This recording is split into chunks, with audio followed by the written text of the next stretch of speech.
Once upon a time, in a village of Achara, there lived a couple called Amadi and Chiso.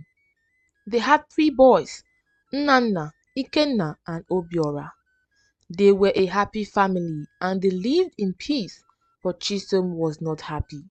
She wanted a girl child. She had spoken to many of her friends, and some would tell her to eat more oranges, pineapples, and some papaya, while others would tell her to eat more vegetables, and Chisom would do all that she had been told, but end up giving birth to her fourth child, who came out a boy. Chisom was disappointed. She was determined to continue giving birth until she had a girl child. Amadi told his wife that they should stop having children and that they should focus on the ones they already had, but Chisom refused. She gave birth every time and now they have six boys. On the seventh pregnancy, she gave birth to a girl. Her joy knew no bounds. She insisted that her husband host a big party to welcome their girl child, which Amadi did. Their child was called Ifemyor, which means something I asked for. Amadi and Chisom loved Ifemyor so much. Chisom gave special care to her, but she tried not to make her other children jealous. They knew how their mother had always wanted a girl child. They too adored her. Ifemyor was a very beautiful girl. Everywhere she went with her mother, people would always want to hold her. She was a sight for sore eyes. Ifemyor gradually grew to be a very beautiful and respectful girl, and she had the perfect life until she turned 16. She found a patch of skin that had become brighter than her normal skin color. She thought it was normal, and within a few months, it had become bigger. She complained to her mother, who gave her some shea butter to apply on it. Ifemyor did what her mother had said, but the result she hoped for didn't come. Instead, the patch kept on increasing, and within 2 years, the patches appeared on her face, hands, stomach, and legs, and each of them had different shapes and sizes. She was becoming worried, and her parents too. Different herbs were given to her to drink and bathe with, but no visible changes were seen. People around the village were beginning to give her weird glances. They would often whisper whenever she passed by. That made her cry at night and would refuse to go out during the day. Her parents convinced her that it was a temporary thing and that she would return to normal after she had taken the right medicine. She tried to maintain calmness because her family supported her. All her friends no longer wanted to be around her because they thought she had contracted a strange disease, except Ifoma, who was always by her side. Ifoma would always shun the other girls that spoke ill of Ifemyor. One evening, Uzo, Amadi's brother, came to the house and demanded to see his brother. He was told to wait for a while because Amadi had gone out to see a friend. When Amadi returned, Uzo told him that he needed to talk urgently in private. Amadi took Uzo to the back of the house where they would have privacy. You know, my brother, we all are concerned about our daughter Ifemio. People are talking, and this talk is not good for the image of our family. So I took it upon myself to find a solution to this problem. I visited a strong priest who told me that Ifemio had been cursed by the gods and that her mother had done something abominable while she was pregnant with Ifemio. You must ask her what it is she had done, and maybe we can appease the gods. Uzo said. This made Amadi think hard. There was never a time he doubted his wife. She always told me everything before and after. He couldn't understand what his brother was saying. You mean the priest said all this? I will have to go with you to confirm myself. and he left his brother with a sour mood. Uzo smiled in mockery to his brother. Uzo had always liked Chisom, but when he approached her, she refused his advances. But he never stopped trying to convince her that he was the right man for her. Around that time, Amadi saw Chisom and he fell in love with her. He too approached her and she accepted his advances, and not long after, they got married. Uzo was so angry, and he thought that the one he loved was married, and worse still, she was married to his brother. Now was a good opportunity for him to pay Chisom back for how she had treated him. He planned to use Ifemyor's condition to punish Chisom. Throughout the day, Amadi would not talk to his wife or even touch her food. Chisom had never seen her husband in such a mood before. She tried to talk to him, but he said nothing. The next day, Amadi woke up and left the house very early in the morning. He went to Uzo's house and they went to the estranged priest. On getting there, the priest confirmed everything that Uzo had said and then told him to separate himself from his cheating wife and cursed daughter before the curse rubbed off on him and his other children. Amadi was not convinced about this, so he promised himself to find out more about what the priest and his brother had said. He went home and then prepared to travel and seek answers. While he was still home, he refused to talk to his wife, and Chisom was scared of her husband's silence. She knelt down and pleaded, "Please, my husband, tell me what the problem is. I know I have not done anything to make you angry, and even if I have, please forgive me. I can't stand this silent treatment. It's driving me crazy," Chisom said. But Amadi walked out on her. This continued for days until one morning she woke up to find her husband gone. She asked around, but no one had any clue of his whereabouts. She hoped that he would come back after a few days, but he didn't. One evening, Chisom had given dinner to her children and they had all gone to bed. She sat outside in the moonlit night thinking about the whereabouts of her husband and why he had left without an explanation. When she saw a shadow, she stood up with a lamp in her hand and stretched her neck to see if it was her husband, only to be met with the face of Uzo. Uzo, what are you doing here by this time? Have you gotten a lead about my husband's whereabouts? Chisom, my pretty Chisom, isn't that obvious? I have come to see your beautiful face, and no, I don't know where my brother is, and I don't care. Seeing your face brought back old memories. I don't even know what you saw in my brother. What are you saying, Uzo? It's been a long time. I am married, and so are you.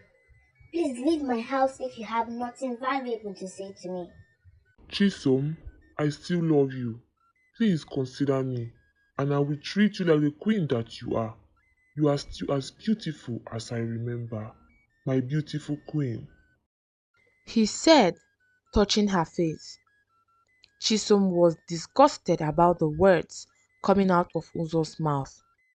She raised the lamp she was holding and hit him on the head, not minding the flame. He screamed in pain and then said, "Chisom, you will regret this. You will come begging, but I will not listen." Then he left the compound. On getting home, his wife asked him what had happened. He lied, saying that a tree branch had fallen on him and that was how he sustained the injury. With Amadi not back, Uzo's secret plan would become a reality. He went and summoned other family members and told them the made up story from him and the priest, and that they should pursue Chisom and Ifemyor from the village. Some agreed, while others removed their hands because Amadi, her husband, was not around and he might not be in support of what Uzo was telling them to do. The ones that agreed went with him and they stormed Amadi's compound. They dragged Chisom while calling her a cheater and Ifemyo a cursed child. Both of them were in shock of what was happening. Chisom's sons tried to stop the people from harassing their mother and sister, but they were too much. They dragged both mother and daughter into the forest and told them never to return or they will be killed. Chisom, with tears, held her daughter and they both walked into the forest. And after some days, they saw a village and entered. The people were hospitable and they welcomed Chisom and Ifemyor. Chisom built a hut where she stayed with her daughter. To find food, her and her daughter Ifemyor started doing manual jobs for people and were paid or compensated with some food. Chisom often thought about her children and how they were coping, and her husband if he had returned and what was his reaction when he found out that they had been kicked out of the village. But she wouldn't know because she was told never to return. They called her a cheater. She had never cheated on her husband before. She didn't know who had made up that lie. As she thought, tears fell from her eyes. Ifemio came from behind and wiped her mother's tears, and they hugged each other, basking in the comfort they gave. Ifemio was returning from the stream one morning when she saw a young bird. She kept her water pot and picked the bird up. She slowly caressed it, and then she saw that the bird had its feet intertwined with a rope. She gently removed the rope. She did it with so much care and love in her eyes.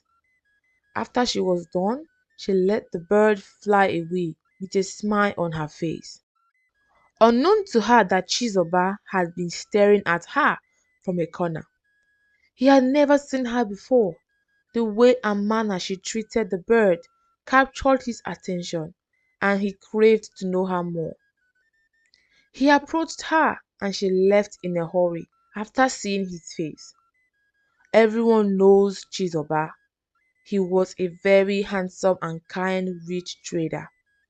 Every maiden in the kingdom wished to have him as their husband, but he was barely interested in them. Anwale, the most beautiful girl in the village, paraded herself as Chizoba's wife because Adaku, Chizoba's sister, had promised to talk to her brother about Anwale. And as such, everyone stayed clear because they didn't want Anwale's problem. Chizoba waited again on the path to know if the girl of the other day would pass, and luckily for him, she went to the stream. He immediately went after her and tried to make small talks, but Ifemyor would not reply. Please, pretty girl, talk to me. I really want to hear your voice and see your unique smile. Chizoba said. Ifemyor blushed as he called her pretty. I'm sure you have seen prettier girls than me, she said. Oh no, I haven't seen one as unique as you. From your skin to your smile and your voice, you are just perfect. So what's your name? Chizoba asked. My name is Ifemyor. Ifemyor. Ifemyor, meaning what I asked for. Hmm, such a unique name for a unique personality. I think I have fallen in love with you, Ifemyo. You are just the kind of woman I have always wanted. Please don't say no, Chizoba said. Chizoba, please, you can't love me.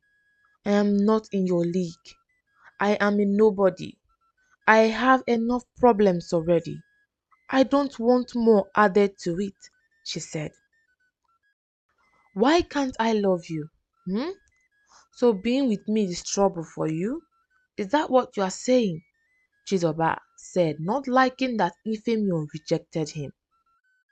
No, Chizoba, every woman in this village wants you. And I really appreciate that you claim to love me, which I don't believe. But thank you for that. And what about Anwele? She already sees herself as your wife, and I know she will make a better wife for you. And I can't deal with her problems right now. So please stay away from me, she said. I don't claim to love you. I really do love you, Ifemyo. Every woman wants me, you say. What about you? Do you want me? If you say you don't, I will never bother you again, Ife. Ife, he already gave her a nickname, and this softened her heart.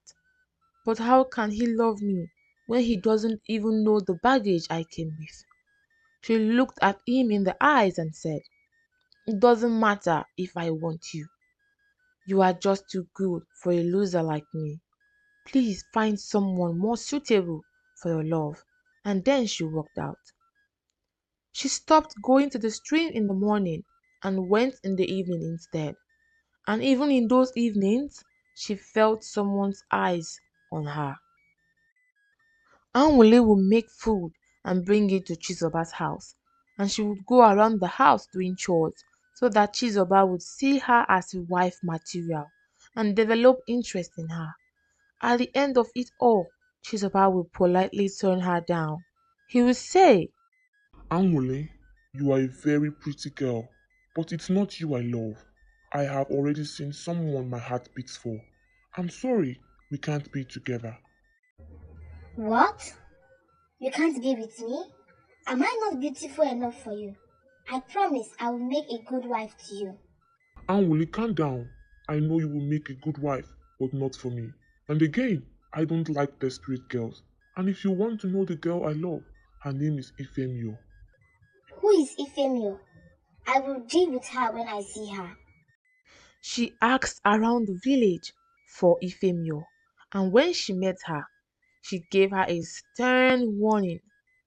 Then Ifemyor knew that Chizoba had said something to her because Anwole would never come to her on a regular day.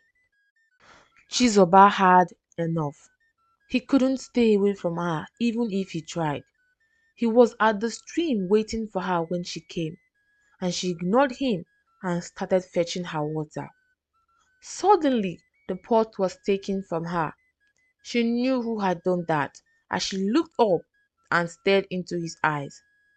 And she was about to say something. Chizoba kissed her so passionately. Ifemyo, who had never kissed a man before, didn't know how to respond. She just enjoyed his lips on her and how good it felt to have his arms wrapped around her.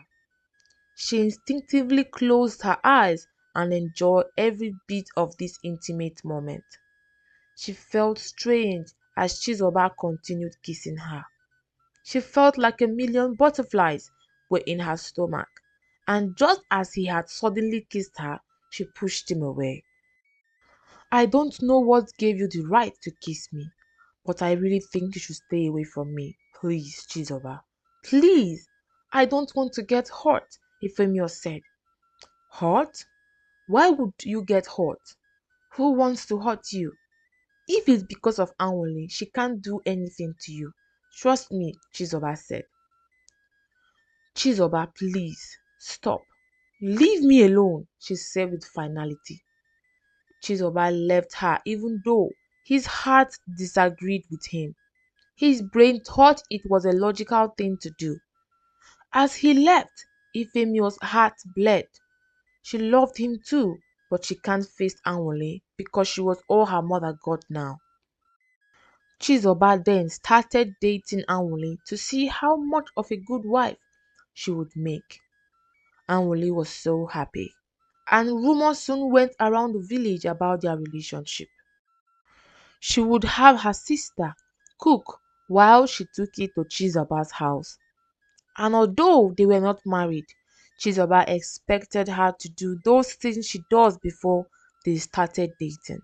But no, Anwule would only bring food in the morning, which he wasn't sure she made, and she would sit around doing nothing all day. When he told her why she changed, she said, "Oh, Chizoba, you know I don't like doing work. It takes a toll on my body. We would just find a maid that would come in the morning to do our house chores. You are rich, and I know you can afford it," she said, laughing. Right there and there, Chizoba knew they would not work. She was not sick. She was very fit and she wanted a maid. If she was sick, he had no problem getting a maid.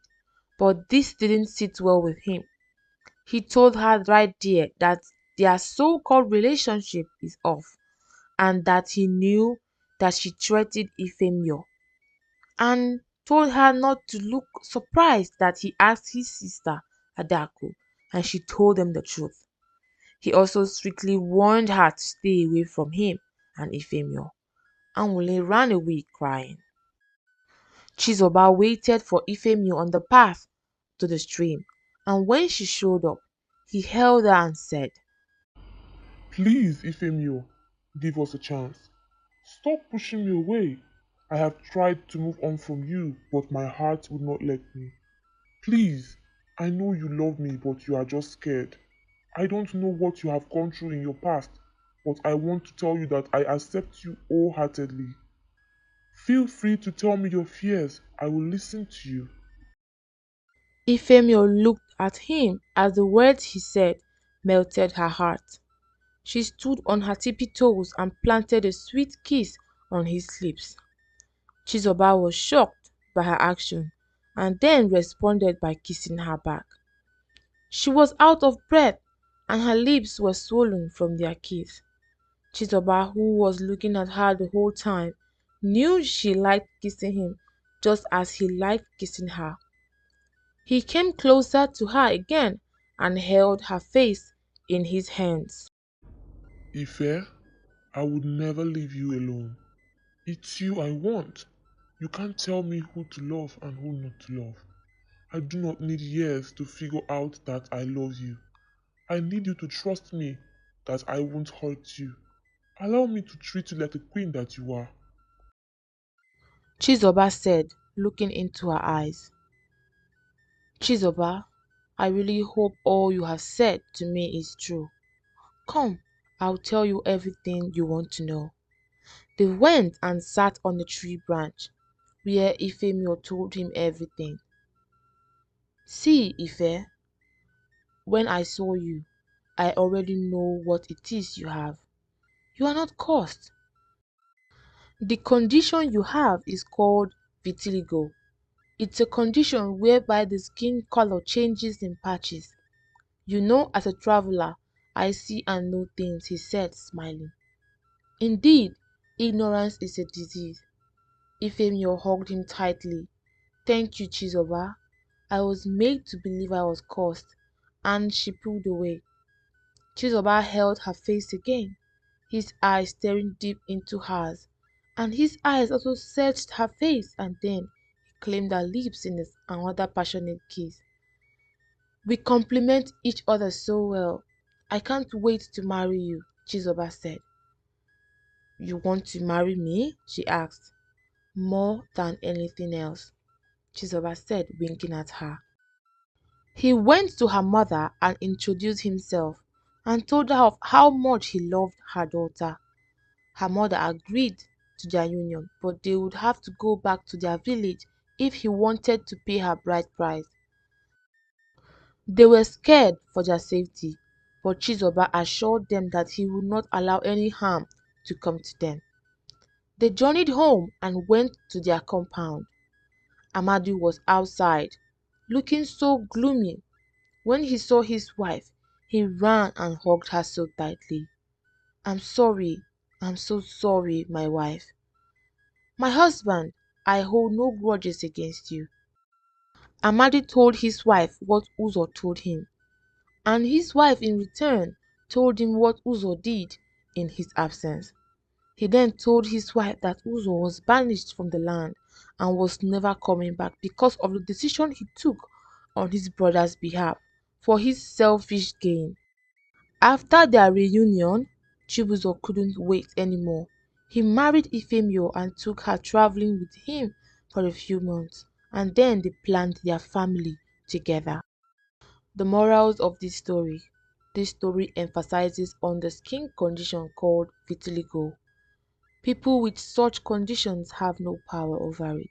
Therefore, they should be accepted. Because we are all humans.